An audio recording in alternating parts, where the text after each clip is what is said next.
confianza con el paciente.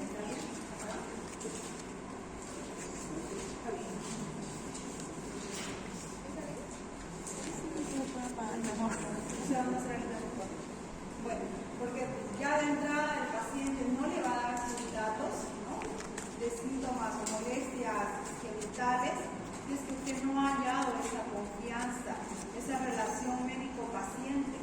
No le va a decir de entrada, me duele la próstata, no, me duele el testículo, doctora, o sea, no le va a decir. O sea, tiene que hallar una comunicación bastante plena, de bastante integridad y de bastante confidencialidad para que el paciente pueda referirle sus datos, ¿no? Y para eso es el respeto, el manejo de la técnica, el examen, no es ya bájese la ropa que yo lo voy a revisar, ¿no? Entonces, tienen que tener una comunicación y una técnica de examen minuciosa y respetuosa. Dentro de lo que es la urología, entonces es importante saber qué es lo que nosotros tenemos que manejar. ¿Listo? El urólogo o la uróloga no solo es para el sexo, para empezar, no solo es para el sexo masculino. Las mujeres también, el sexo femenino, también tienen la necesidad de la especialidad de la urología, ¿no? He escuchado mucho que dicen, el ginecólogo para la mujer y el urólogo para el hombre. No, la urología, ¿qué estudia? Estudia lo que es el aparato renal más lo que son los genitales masculinos y el sistema renal excretor también de la mujer. Y ahí se apunta lo que es la glándula suprarrenal. Tal cual es. Estudia enfermedades y trastornos del tracto genitourinario masculino y el tracto urinario femenino. Y las enfermedades quirúrgicas, las glándulas suprarrenales, que también eso incluye. Entonces, de ahora en adelante, el urólogo también, ¿no?, puede ver pacientes femeninas. Si tuviera un tumor o un cálculo renal en una mujer, lo tiene que ver el urólogo para determinar si va a ser un acto quirúrgico, si es un cálculo que puede salir o puede degradarse con medicamentos o con volúmenes. Considerando todo ese aspecto, entonces es importante recordar lo que es la anatomía básica, ¿cierto? En la parte renal, en el aparato renal, entonces recordar lo que son los riñones, ¿no?, uréteres, vejiga. Dentro de todo esto, entonces, tamaños anatómicos: 10 a 12 de largo, 6 de ancho, 3 de grosor.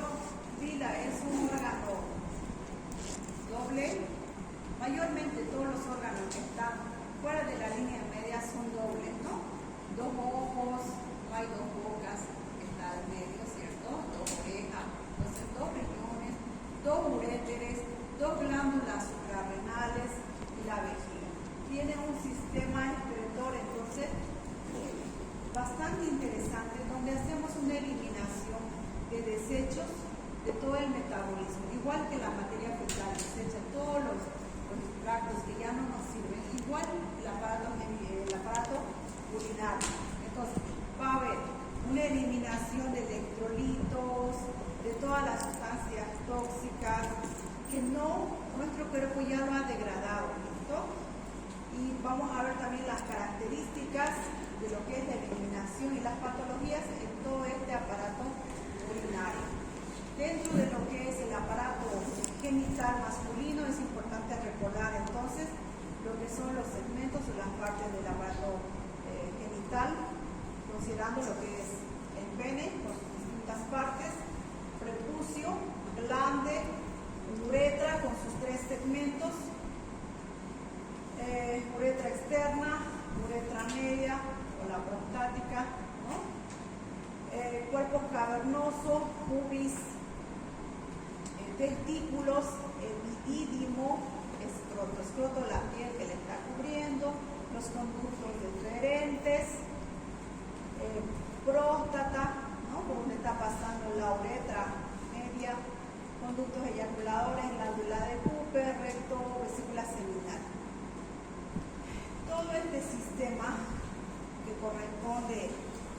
a una integración de funcionamiento, ¿no?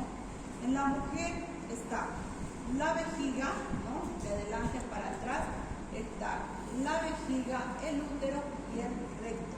Entonces, cuando vayamos a hablar de alteraciones patológicas, también va a tener dolores referenciales o de irradiación, como también de lesiones continuas, de acuerdo a todo este segmento anatómico que esté en conjunto a estas áreas.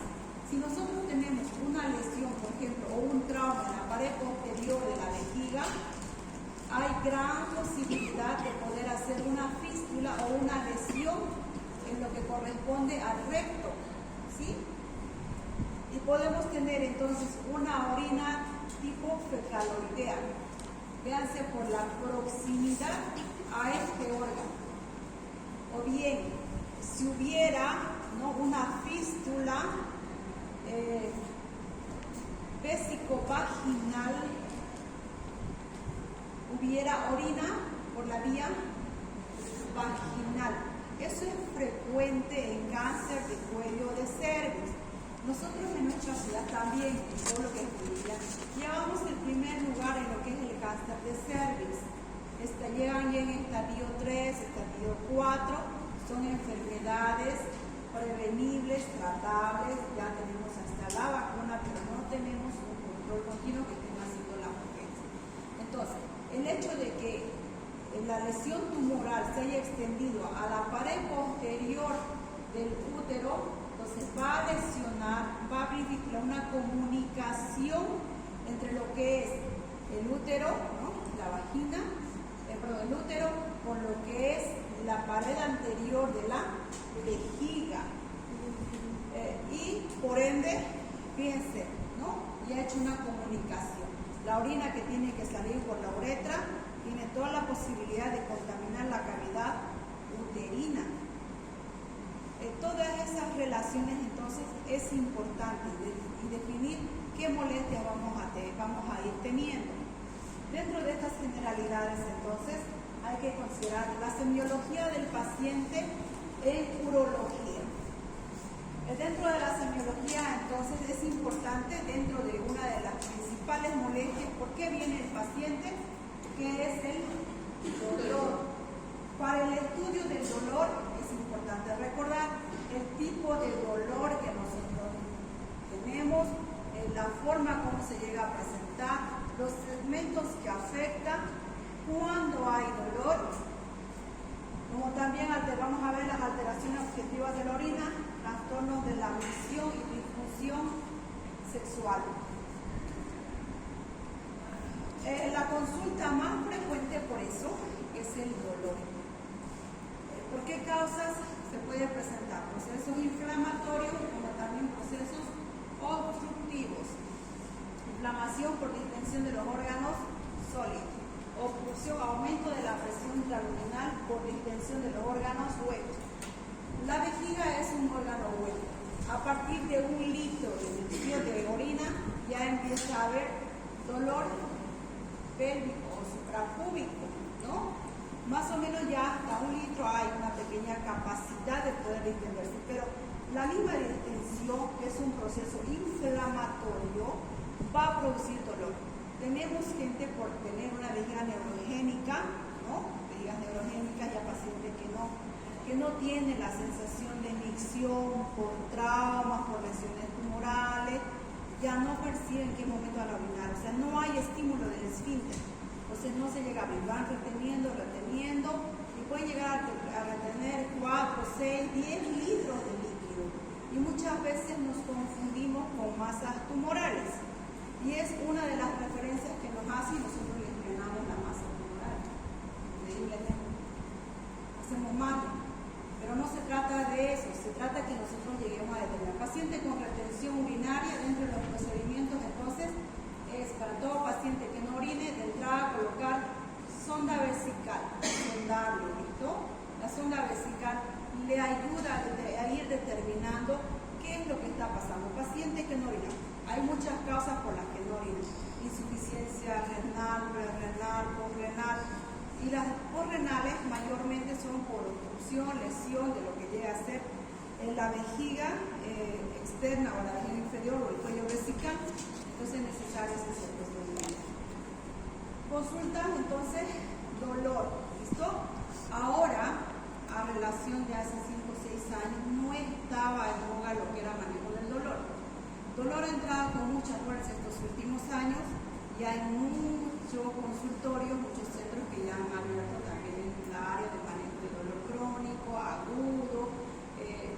Dentro de eso, la área de anestesiología se está encargando de hacer este manejo, ¿no? A lo menos sobre todo para pacientes crónicos.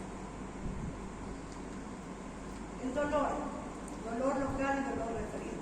Entonces, dentro de estos dolores locales, mayormente, cuando se trata de una afección renal, es un dolor que va a venir en la fosa renal, en lo que llega a ser el ángulo vértebro-costal, a la altura de la dorsal 10 a 12 hasta la lumbar 1. Localizando el ángulo, le dice punto vertebral en el flanco, debajo del flanco, debajo del 12º o 10ª costilla.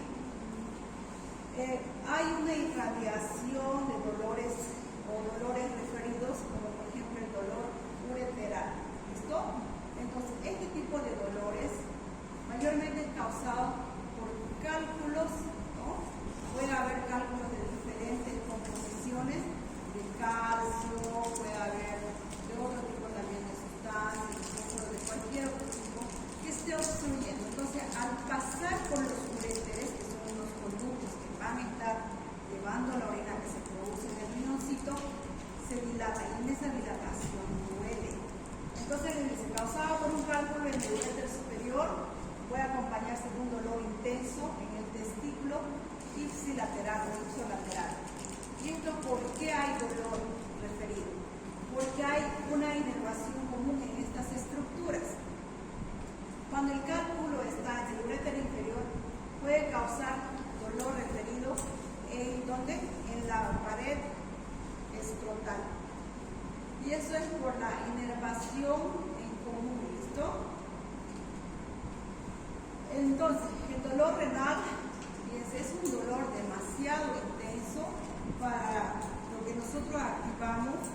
El analgésico tipo es derivado de opioides, tramadol, morfina, narcosina, que son analgésicos bastante potentes, ¿no? De bastante intensidad, que calman. Y aparte de eso tenemos que, considerando que es una obstrucción por un cálculo que es lo más frecuente, nosotros necesitamos manejar volúmenes, forzar con presión de orina que pueda salir ese cálculo. Y muchas veces totalmente se obstruye porque no llega a salir más. Y eso ya es posible, ¿no?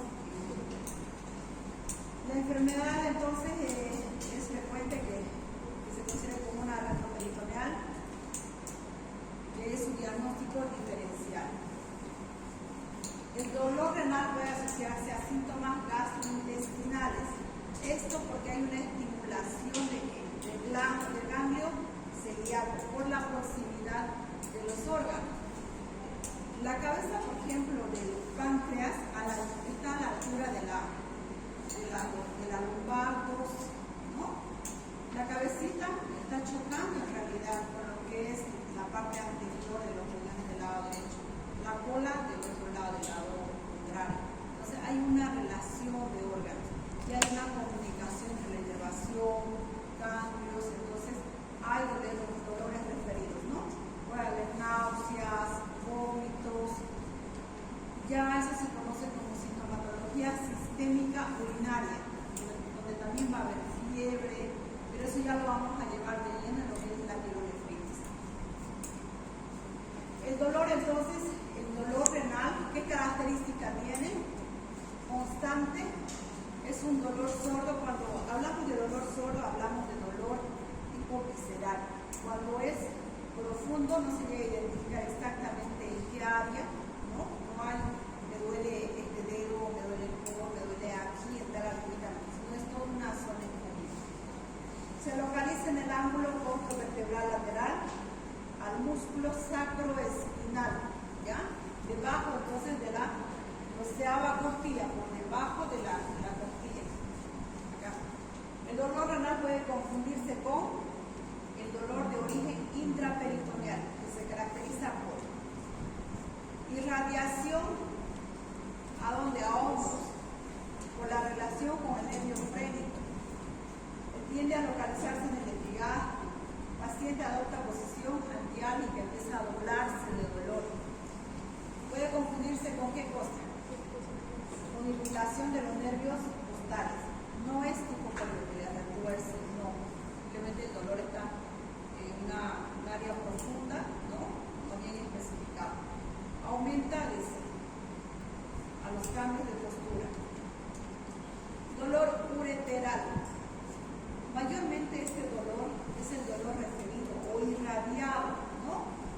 Hemos hablado entonces por lo común que tiene la inervación, los nervios escrotales, de labios mayores y de toda esa zona con los uréteres. Usualmente causada por una obstrucción, pero puede ser por un cálculo o por un trombo. Se manifiesta en la región lumbar y puede irradiarse a los escrotos y labios mayores. Existe dolor lumbar originado por la distensión de la cápsula renal, no es encierro, es la distensión que produce el dolor, en combinación con el dolor intenso hipocólico.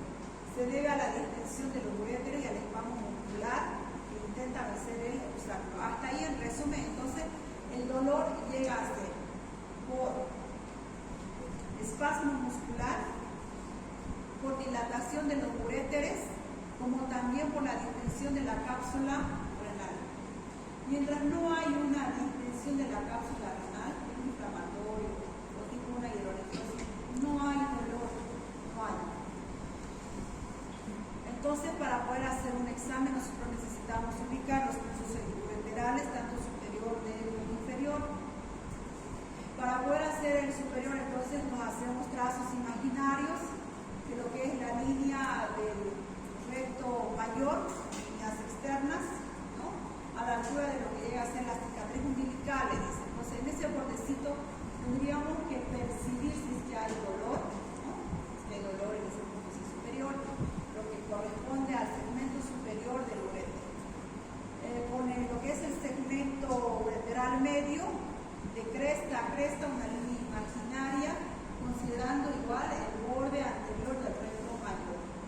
Ya el inferior es un examen que nosotros necesitamos hacer vía rectal o vía vaginal para poder considerar los puntos ureterales posteriores. El dolor vesical. Como les iba diciendo, el dolor vesical lo consideramos desde la distensión ya superado más o menos una cantidad de 1 litro de volumen, 1 litro de orina. Hay muchos que vienen por retención urinaria, 2, 3 de la mañana. Es frecuente, con cáncer de próstata es frecuente. Son pacientes que obviamente están dentro del esperado, no toleran el cáncer de próstata, como ya hay alteraciones de la misión, no toleran la sonda vesical. ¿No? El cuerpo extraño, imagínense toda la vida han andado sin nada que les cuelgue ahí de unas sondas y después tener que andar ya de manera continua con sondas, entonces se hacen retirar. Bien las retiran o se las hacen retirar en algún centro. 2, 3 de la mañana ya llegan para que se pueda sonar porque han retenido orina que no está dejando pasar la obstrucción que tiene el cuello vesical por la compresión de la próstata que está a esa altura. Entonces necesitamos otra vez canalizarles y sondarles. Y bueno, de ahí empieza a disminuir el dolor. No hay analgésico que pueda responder para calmar ese tipo de dolor, ¿no? Se manifiesta en la región hipogástrica por sobredistensión de la vejiga como resultado de la distensión urinaria o inflamación. Entonces ahí ya vamos a ir incorporando el término de anuria, cuando no hay orina. Puede ser por causas renales o por causas obstructivas, ¿no? Entonces el paciente llega en anuria. Es importante saber hace qué tiempo no ha orinado, qué cantidad ha orinado la última vez. Para eso hay que saber los valores normales. ¿Cuánto de orina se espera dentro de 24 horas? ¿Cuántos ml por hora? ¿Cuántos ml por minuto? Si el paciente ha cuantificado su orina, qué calidad de orina y qué molestias había en la micción. ¿No? Ya vamos sumando ciertos términos y cierto tipo de datos que nosotros necesitamos recoger. En la cistitis es un proceso intermitente, no genera dolor hasta que el volumen excede un litro. Causas más comunes de dolor, ¿no? También puede ser infección. El dolor se percibe en la uretra distal. La disuria distal se relaciona con la cistitis grave. Disuria, dolor al orinar. Distal se relaciona con la cistitis grave. Dolor prostático. Ahora, el dolor prostático, ¿qué característica tiene? Secundario igual a una inflamación, ¿no? Con edema, disminución de la cápsula prostática, se percibe con prestes de sensación de plenitud. Hay bastante dolor en la región sacra, sacrolumbar. Fíjense que el examen ya está considerado a partir de los 30 años, ¿no? El examen de próstata, igual que los papas en las mujeres. Pero en relación a hombres y mujeres, los que menos asisten son los hombres. Hay una palabra que se maneja que es el pudor, hay mucho pudor, y eso se resume en que hay desconocimiento, mucha desconfianza en la revisión, ¿no? Para los hombrecitos. Entonces, ya mayormente llegan cuando ha habido bastante compromiso de la glándula y ha llegado a repercutir con problemas de obstrucción, ya hay sintomatología de retención urinaria, de dolor, ¿no? Cuando ya es un poquito más complejo de tratar. Entonces se percibe como molestia de sensación de plenitud, sensación de llenura, es como si su vejiga lo sintiera con bastante cantidad de líquido, ¿no? Y hay dolor, pero es un dolor que no les deja dormir, están aburridos todo el tiempo, es un dolor como una muela mal curada, una muela acumulada, una caries profunda, una fractura de hueso. El dolor es bastante intenso. Es EVA 10-10 de escala de dolor. Dolor peniano. Hay para considerar en dos procesos, lo que es en etapa flácida como también en un estado erecto. Relativo a la flacidez, entonces secundario a procesos inflamatorios de la vejiga o también relacionado con lo que es el dolor de uretra, ¿no? En esto nosotros vamos a encontrarnos mucho con lo que es la parafimosis, proceso caracterizado a veces por la incapacidad del percusión para volver a su posición normal, después de haber sido retraído hasta detrás del glande. Aquí tenemos una parafimosis, ¿no? Cuando lo que es el prepucio no ha podido volver a su estado normal de lo que es el glande. En lo que es el estado erecto, entonces, hay acumulación de tejido fibroso, ¿no? En lo que es el cuerpo del pene, que va a ir obstruyendo, comprimiendo los cuerpos cavernosos y lo deja en un estado de erección continua, en un estado de priapismo prolongado. Esto se le llama como enfermedad de Peroine y es de una causa desconocida aparentemente. ¿Por qué se llega a acumular tejido fibrótico que produce la erección total? Produce mucho dolor, ¿no? Bastante dolor. Bueno, claro que también hay otras causas psicológicas, causas de trauma, vasculares, es amplio. Dolores escrotales. Ustedes han visto que en fútbol, ¿no? Ponen como una forma de protección ambas manos para cuidar los genitales, tanto mujeres, bueno, a las mujeres no les vi, obviamente, pero ustedes ven en el fútbol, ¿cierto? Con las manitos ahí, sujetándose en forma de protección. Entonces, es para no ocasionar justamente la lesión escrotal, que es lo más frecuente. El varicocele, entonces, se llega a presentar cuando hay una dilatación del plexo pampiniforme, ¿listo? Del cordón espermático. ¿Y esto qué es lo que crea? Bastante aumento de volumen o hinchazón y es dolor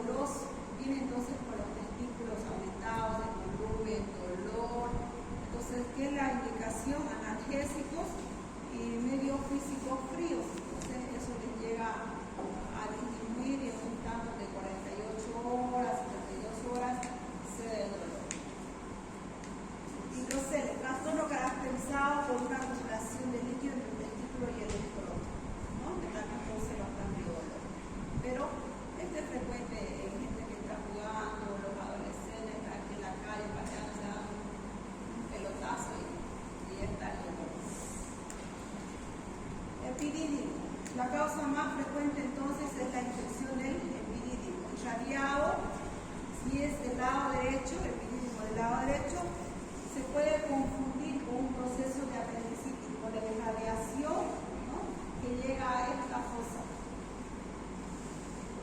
La infección aguda del epidídimo es la única enfermedad dolorosa de este órgano. Al inicio, el dolor puede percibirse en el ingle o en el cuadrante abdominal inferior. Fosa ilíaca, ¿no?, derecha, confundirse con el apéndice, con un apendicitis. Todo paciente con proceso de dolor abdominal, ¿no?, con estas características de abdomen agudo, debe quedarse en el hospital hasta poder descartar entonces esta patología.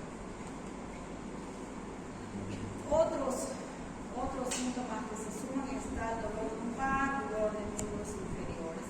Entonces, mayormente se da en procesos obstructivos tipo neoplásicos, ¿no?, cuando ya han hecho una infiltración local. El dolor no solo es pélvico, el dolor también tiene una referencia a las extremidades inferiores, es bastante intenso. Bien, como les digo, ya el manejo del dolor cada vez está siendo mucho más sociabilizado, hay mucho más centros, más colegas que lo manejan de una manera adecuada, entonces podemos contrarrestar. Llegamos al hospital de urgencia, al neurológico, por estas causas de dolor, pues sea algo estático, ¿no? Y bueno, ¿y eso por qué? Porque hay un compromiso ya óseo. Ahora, en relación a la hematuria, la orina con sangre entonces puede presentarse por causas de cáncer urológico, por cáncer de vejiga, cáncer de próstata, cáncer de uretra, cáncer cualquiera. ¿Listo? Dentro de las otras lesiones que también vienen con hematuria estamos nefrolitiasis, enfermedades renales, infección del tracto urinario, hiperplasia prostática. Cálculos, ¿no?, nefrolitiasis, que viene obviamente con otra sintomatología. ¿Y por qué se da la hematuria? Por el arrastre, por el pasaje, porque está lesionando las paredes de los uréteres. Entonces hay una microlesión sagrada que empieza a presentarse como una hematuria.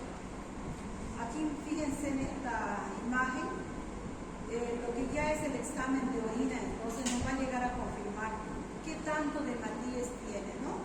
Pero a simple vista ya podemos ver una hematuria franca en las últimas tres, todavía las últimas dos primeras se puede confundir como diagnóstico diferencial, una orina tipo colúrica. Entonces, para eso sí o sí es necesario obviamente hacer un examen. Presencia de orina en la sangre, una hematuria microscópica arriba de 5 hematíes por campo. Entonces vamos a considerar que para diagnóstico diferencial litiasis o hipertrofia de próstata, distrofia prostática benigna. Hematuria macroscópica arriba de 50 hematíes por campo, eso les da un examen general de orina. Hematuria inicial. Hay una hematuria cuando usted inicia, pero le dice, doctor, cuando yo empiezo a orinar, sale como una orina con sangrado. O sale la orina cuando yo estoy terminando de orinar. Entonces, esa relación vamos relacionando los diferentes segmentos al momento de orinar. Mayormente cuando se da una orina al iniciar, estamos hablando entonces por lesión de uretra en un extremo a otro, ¿no? Cuando hablamos de terminar de orina podemos ir viendo lesiones de lo que es las paredes posteriores de la vejiga, como también puede producirse del cuello de la vejiga. Hematuria total, ¿no? De comienzo, de inicio a fin, vías excretoras. Hematuria con dolor, cálculos. Ahora, las hematurias silenciosas mayormente son de tipo neoplásicas, tumorales. Todas las enfermedades de tipo oncológico son muy silentes, empiezan a presentarse de una manera muy silenciosa, no da muchas molestias al inicio. Uretrorragia, la uretrorragia, fíjense esta lesión, ¿no?, ambas mañanas. Es la emisión de sangre que sucede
ya vienen ciertos términos que necesitamos manejar por las características de la orina.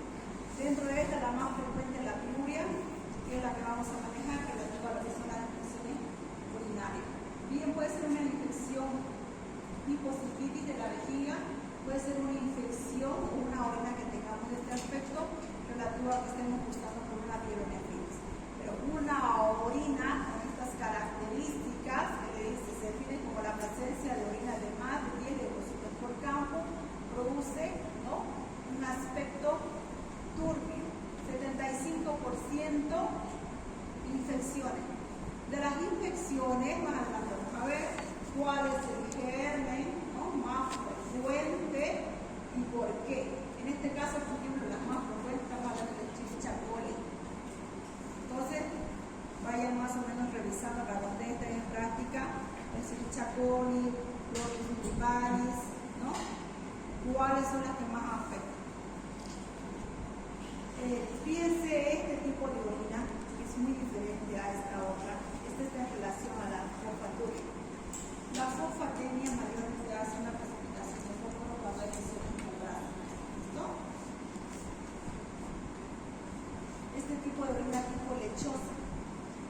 Cuando ha habido un trauma de lo que es el sistema linfático hacia la vejiga, entonces vamos a obtener este tipo de orina, que es una gran cantidad de líquidos que maneja el sistema linfático.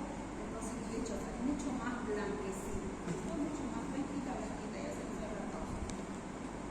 Fecaluria, presencia de heces en la orina. Ahí les iba comentando de la fístula, lo que es el aparato urinario e intestinal, ¿no? Hay perforación tanto por lo que es el cáncer rectal, ¿no?, o de colon, que ha perforado la pared posterior de la vejiga, ha hecho una fístula. Entonces, por ende, hay salida de orín fecaloideo, entonces mayormente los varones, ¿no?,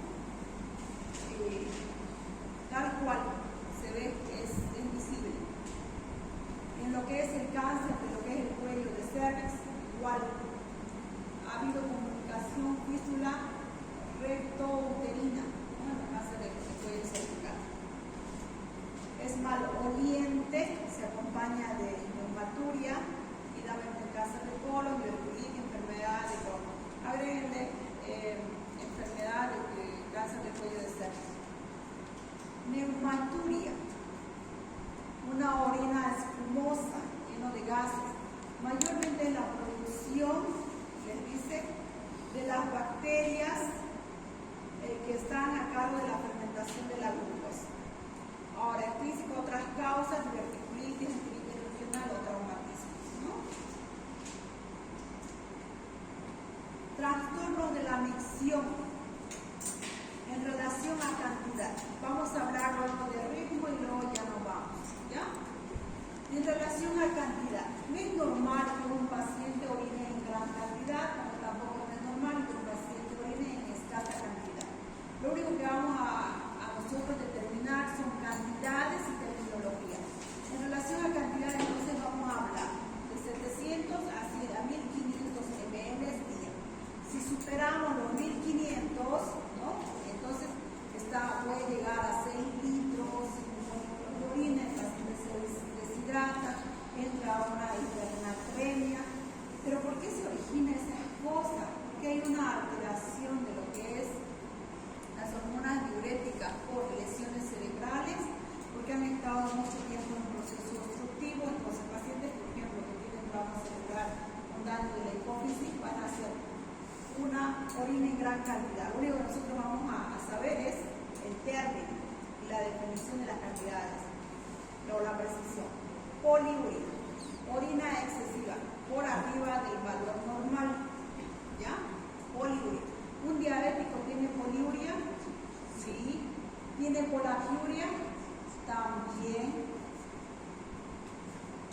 Oligoanuria. Entonces, oligoanuria, todo es relativo al indica 24. La disminución de la cantidad de orina por debajo de 300 o 500. Para saber estas cantidades es importante pedir al paciente, si es que es de manejo ambulatorio, que mida la orina, ¿no? Muchos son bastante disciplinados y le dan hasta la hora, la cantidad, la característica, y te hacen un balance.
tipo glomerulonefritis, por alguna lesión en sí del riñón, una pielonefritis que esté lesionando el glomérulo en sí, ¿ya? Y está alterando la capacidad de filtración y la cantidad de excreción del líquido del volumen.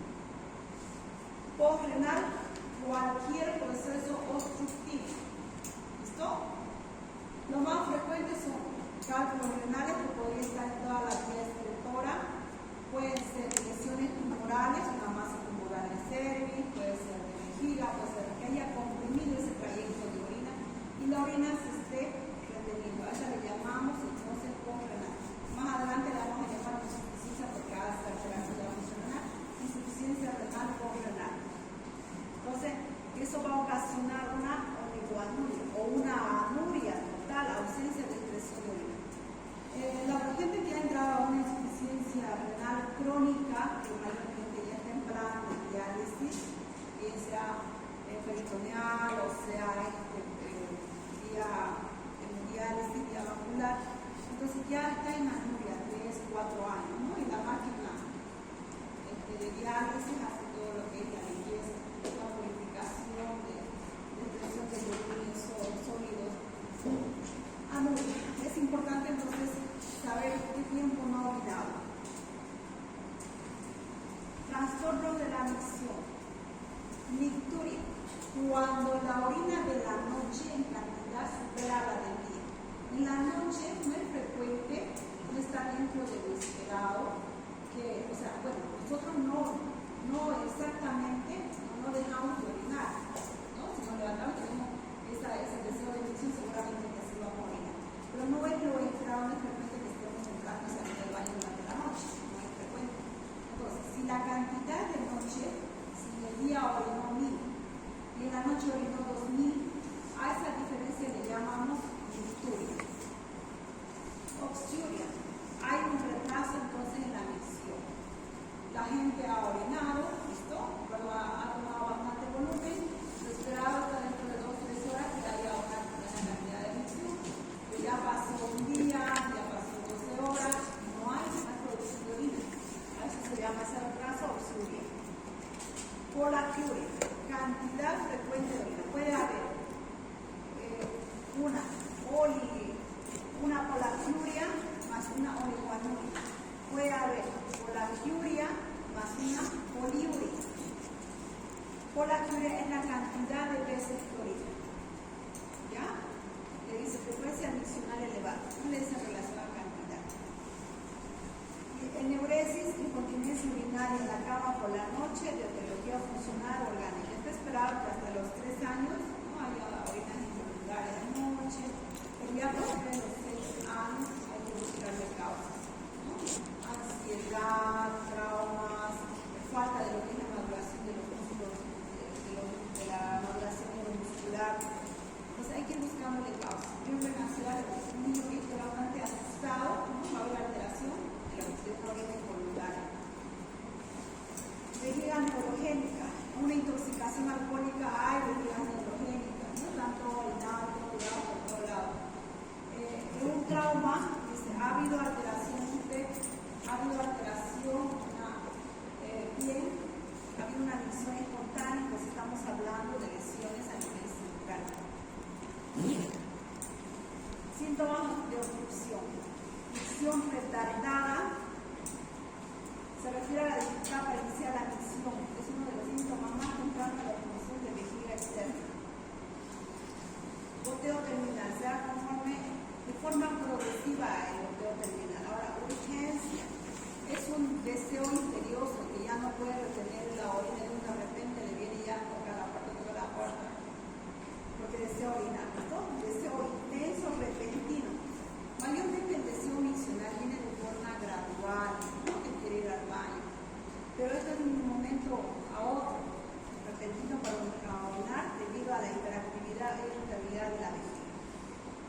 tenesmo.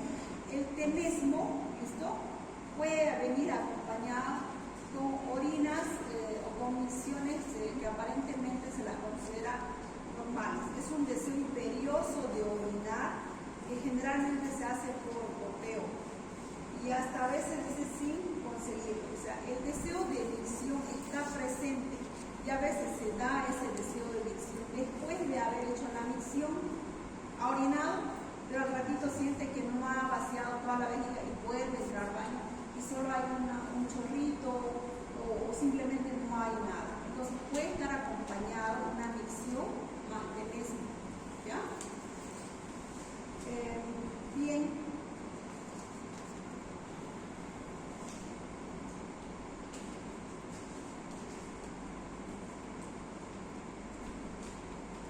Aquí vamos a